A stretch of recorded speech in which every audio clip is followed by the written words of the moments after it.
बिस्मिल्लाहिर्रहमानिर्रहीम, अस्सलाम वालेकुम। यह है जी उर्दू जमात पंजम जो कौमी निसाब 2020 के तहत बनाई गई है। इसमें आप सबको खुशामदीद। वो कौन से अफराद हैं जो इस वीडियो से इस्तिफादा कर सकते हैं? वो हैं तलबा, असातिज़ा और वालिदैन। वो क्या चीज़ है जो आफाक को मुनफरिद बनाती है? तो वो आफाक की कामयाब मनसूबाबंदी है, जिसके तहत हमने इस किताब को सुनना, बोलना, पढ़ना, लिखना, ज़ुबान शनासी और महारत हयात के हवाले से तकसीम किया है। चलिए सबक का नाम देखते हैं। सबक का नाम है जी सैर जन्नत नज़ीर की, और ये सैर व सियाहत पर लिखा गया सबक है। यहाँ आपको स्क्रीन पर इसके हासिलात तालुम दिखाई दे रहे होंगे। हम बढ़ते हैं पढ़ने से पहले के सवाल की जानिब। तो सवाल है, आप सैर के लिए किस तरह की जगहों पर जाना पसंद करेंगे? मिसाल के तौर पर अगर मैं कहूँ तो मैं पहाड़ी इलाके में जाना पसंद करूँगी। आप बताइए आपको किन जगहों की सैर करना पसंद है? अगला सवाल है, अपने वतन के चंद मशहूर सियाहती वादियों के नाम आपको बताने हैं, जैसे वादी नीलम है, वादी कागान है, और जितनी भी वादियों के नाम आप जानते हैं वो आप बताइएगा। यहाँ हमारे पास आए मज़ीद जाने में दी गई मालूमात भी है। इसको पढ़िए और अपनी मालूमात में इजाफा कीजिए। यह है जी हमारा सबक जो इन 2 सफ़ात पर मुश्तमिल है। चलिए सबक का मुताला करते हैं। मुताले के दौरान हमें क्या करना है? दुरुस्त तलफ़्फ़ुज़ और रवानी का ख्याल रखना है। मुज़फ़्फ़राबाद पहुंचकर अबू जान ने बताया कि आगे का रास्ता बहुत नाहमवार है, इसलिए अब हम जीप के ज़रिए वादी नीलम जाएंगे। अबू जान ने एक जीप किराए पर ली। यूँ सफ़र फिर से शुरू हो गया। जैसे जैसे जीप वादी नीलम की तरफ बढ़ती जा रही थी, वैसे वैसे ठंडक में भी इजाफा होता जा रहा था। ये वादी सरसब्ज और बुलंदोबाला पहाड़ों से घिरी हुई थी। हर तरफ सब्ज़ा ही सब्ज़ा था। यूं लगता था कि ज़मीन ने सब्ज़ चादर ओढ़ रखी है। ये था जी हमारा मतन का कुछ हिस्सा। जैसे आपने देखा कि मैंने पढ़ाई करते वक्त रवानी और दुरुस्त तलफ़्फ़ुज़ का ख़ास ख्याल रखा। आप भी इसी तरह पूरे सबक की पढ़ाई कीजिए ताकि आगे हमारे लिए सरगर्मियाँ आसान हो सकें। तो जी बढ़ते हैं तसव्वुरात और सरगर्मियों की तरफ और देखते हैं सबसे पहले हमारे पास क्या है। तो हमेशा की तरह अहम अल्फाज, और सबसे पहला लफ्ज़ है हुस्न। हुस्न का मतलब होता है खूबसूरती। मनाजिर मंजर की जमा है, और इसका मतलब ये हमारे इर्द गिर्द के नज़ारे हैं। अनमोल बेशकीमत। जन्नत नज़ीर यानी जन्नत जैसा। दिलकश सैर सपाटा घूमना फिरना है। दिलकश खूबसूरत और दिल लुभाने वाले को कहते हैं। आगे हमारे पास मेरे करने के काम हैं, और यहाँ हमारे पास कसीरुल इंतखाबी सवालात दिए गए हैं। हर सवाल के नीचे 4 जवाबात हैं। आपको मतन के मुताबिक इनका दुरुस्त जवाब देना होगा। जैसे कोहाला से होते हुए सब पहुँच गए कहाँ? एबटाबाद पहुँचे, मानसेहरा पहुँचे, मुजफ्फराबाद पहुँचे या मरी पहुँचे?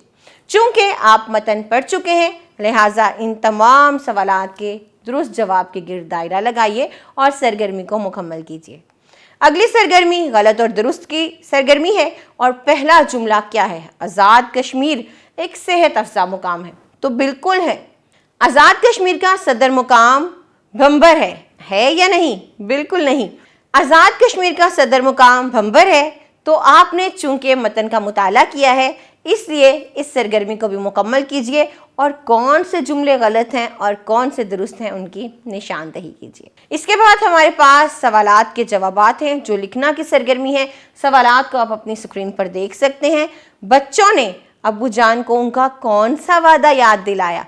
तो आपको भी याद होना चाहिए कि बच्चों के अबू ने वादा किया था कि वो इन्हें गर्मियों की छुट्टियों में सैर व तफरीह के लिए लेके जाएंगे।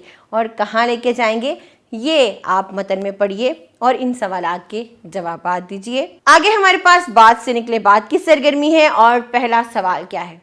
बहुत दिलचस्प। अक्सर लोग तफरीही मकामात पर जगह जगह कचरा फेंक देते हैं। हमें सैर करने का तो बहुत शौक होता है, लेकिन आपने देखा हम खाने के बाद वहीं अपने कागजात, छिलके फलों के फेंक के आ जाते हैं। यहाँ पर भी ऐसी ही सरगर्मी मौजूद है। लोग जगह जगह कचरा फेंक देते हैं। आपस में बातचीत करें और बताएं कि अपने वतन की खूबसूरती को बरकरार रखने के लिए हमें क्या करना चाहिए। क्या हमें ऐसे ही करना चाहिए? हमें यूं ही कागजात को बिखेर देना चाहिए, वहीं पर फलों के छिलकों को फेंक देना चाहिए, या उनको उठा लेना चाहिए, या कहीं कूड़ेदान में डालना चाहिए? क्या करना चाहिए? आप आपस में बातचीत करके बताइए। اگلا سوال ہے کہ سبق سیر جنت نظیر کی میں اپنے پسندیدہ حصے کو اپنے الفاظ میں لکھیے۔ تو ہم نے مختلف علاقوں کی سیر کی ہے اس سبق میں، آپ کو کون سا حصہ پسند آیا ہے بات چیت کے ذریعے بتائیے۔ اگلی سرگرمی قواعد کی سرگرمی ہے اور ہم کریں گے اس میں واحد جمع۔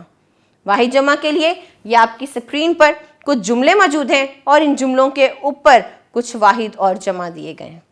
جو واحد ہیں ہمیں ان کے جمع بنانے ہوں گے اور جو جمع ہیں ان کے واحد لکھ کر ہمیں ان جملوں کو مکمل کرنا ہے۔ جیسے شیخ سعدی رحمۃ اللہ علیہ کی حکایات سبق آموز ہوتی ہیں، ٹھیک ہے، کیا ہوتی ہیں؟ حکایات سبق آموز، حکایت دیا گیا ہے اس کی جمع حکایات ہے۔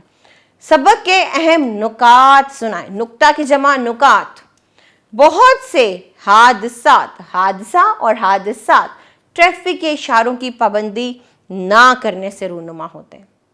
کتاب کا صفحہ، صفحات دیا گیا ہے تو اس کا وہاں صفحہ ہوتا ہے آرام سے پلٹو۔ آخری جملہ ہے مہمان نوازی پاکستانیوں کی زرعی روایت ہے، روایات نہیں روایت ہے۔ آگے بڑھتے ہیں جی، اگلی سرگرمی دیکھتے ہیں۔ یہاں پر ہمیں ان جملوں کو مکمل کرنا ہے حروف جار لگا کر۔ تو آپ کو یاد ہونا چاہیے کہ حروف جار کیا ہیں؟ ایسے حروف جو ایک لفظ کو دوسرے لفظ سے یا ایک جملے کو دوسرے جملے سے ملاتے ہیں وہ حروف جار کہلاتے ہیں۔ جیسے وادی نیلم آزاد کشمیر میں واقع ہے، تو میں کیا ہے؟ میں حروف جار ہے۔ طوطا درخت پر بیٹھا ہے، پر حروف جار ہے۔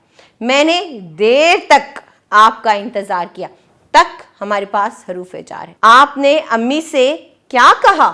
سے حروف جار ہے۔ برتن الماری کے اندر رکھ دو، اندر حروف جار ہے۔ دروازے کے باہر کون ہے؟ باہر کا لفظ کیا ہے؟ باہر ہمارے پاس حروف جار ہے۔ اب جس طرح میں نے ان جملوں کو مکمل کیا، آپ بھی ان الفاظ کے ذریعے ان جملوں کو مکمل کیجئے اور اپنے والدین یا اساتذہ کو دکھائیے۔ اگلی سرگرمی لکھنا کی سرگرمی ہے اور ہمارے پاس کچھ اشارے دیے گئے ہیں، جیسے روشنیوں کا شہر، اور آگے ایک معمہ موجود ہے۔ آپ کو ان اشاروں والے شہروں کو اس معمے میں سے تلاش کرنا ہے۔ جیسے روشنیوں کا شہر، تو ہم جانتے ہیں کہ کراچی روشنیوں کا شہر ہے۔ آپ کو اس معمے میں سے کراچی تلاش کر کے اس اشارے کے آگے لکھنا ہے۔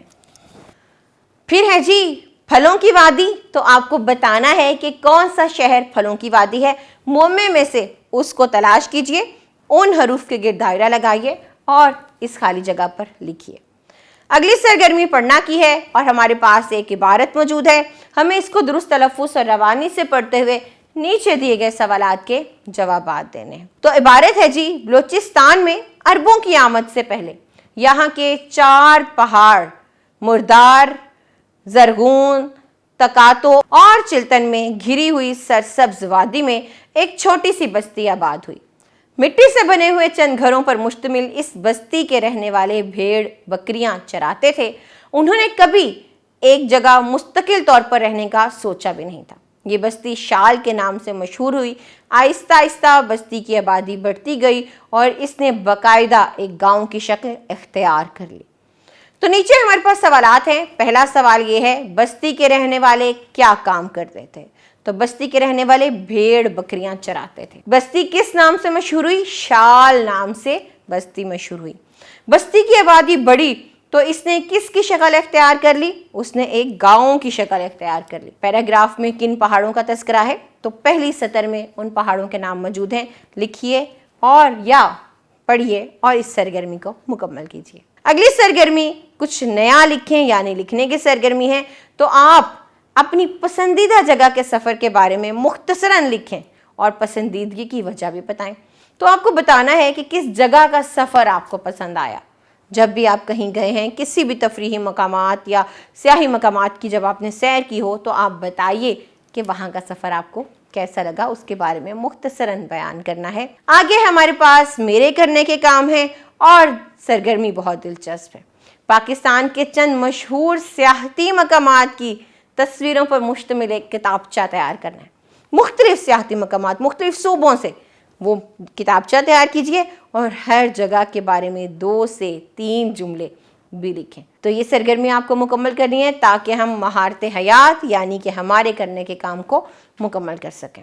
یہ تھا جی ہمارا سبق کے بعد ہمارے پاس ایک جائزہ موجود ہے، اس جائزے کو مکمل کیجئے اور خیال رکھیے کہ آپ نے جو تمام تصورات یہاں پر پڑھے ہیں آپ کو یہاں پر اچھے طریقے سے ذہن نشین ہو سکیں۔